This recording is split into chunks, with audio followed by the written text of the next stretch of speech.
Why the parable of the talents was never about Sunday morning. For the kingdom of heaven is like a man traveling to a far country, who called his own servants and delivered his goods to them. Matthew 25-14. There is a sermon that has been preached 10,000 times in 10,000 sanctuaries, and it sounds something like this. Use your God-given gifts. Develop your talents. Don't bury what God gave you. And then the congregation nods, sings a closing hymn, and drives home, having received what amounts to a motivational speech dressed in ancient garb. That sermon is not wrong, but it is catastrophically incomplete. When you subject the parable of the talents in Matthew 25-14:30 to what it actually deserves, a forensic audit, a geopolitical reading, an examination through the lens of ancient commerce, statecraft, and imperial wealth creation, a starkly different reality emerges from the text. The story you thought you knew dissolves, and in its place stands something far older, far more precise, and far more actionable than any motivational homily ever delivered from a pulpit. This is not a story about abstract spiritual gifts. This is a textbook on venture capitalism, sovereign wealth management, and the mechanics of empire building.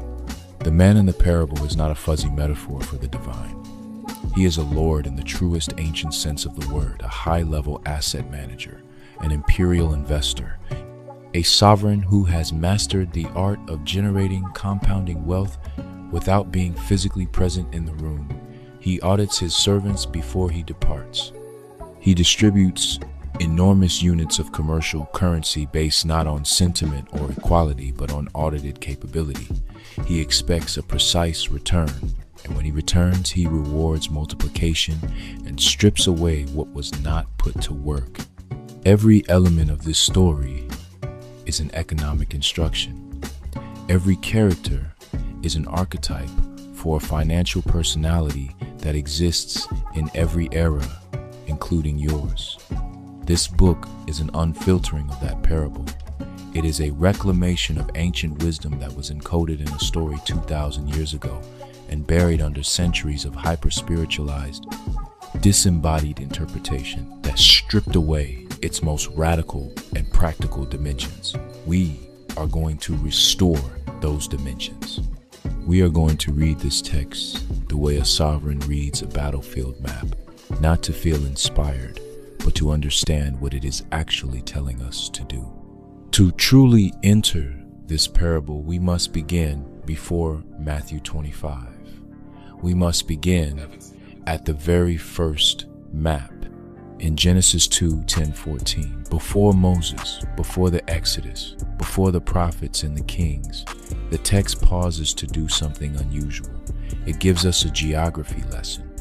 It traces a river flowing out of Eden that parts into four heads: the Pishon, which skirts the land of Havilah, where there is gold, and the gold of that land is good; the Gihon, which encompasses the whole land of Cush, the ancient Nile Valley civilization, the Hiddekel, flowing toward Assyria, and the Euphrates.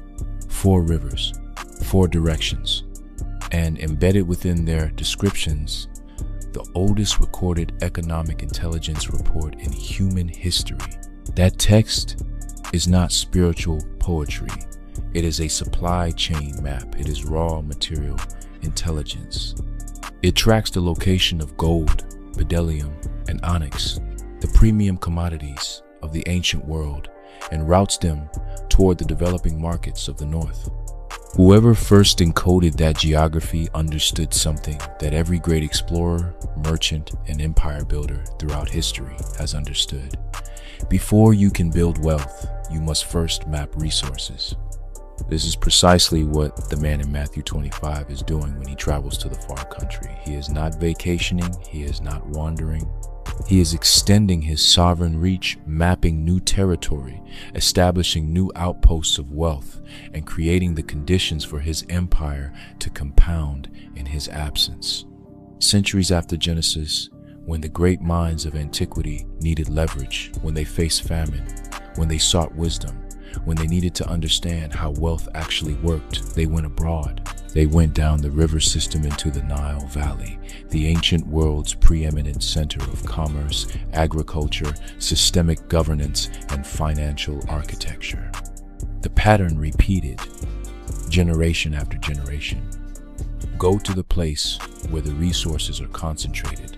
Learn the system, bring it back, and multiply. This ancient practice established a blueprint, and that blueprint, astonishingly, is the same one that shaped the modern world. Christopher Columbus did not sail west to sightsee. Christopher Newport did not cross the Atlantic out of wanderlust.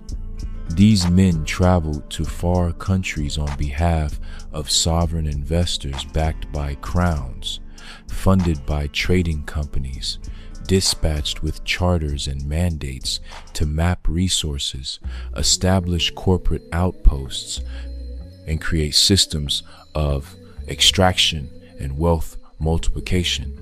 The Virginia Company, the Dutch East India Company, the Hudson's Bay Company. These were not governments.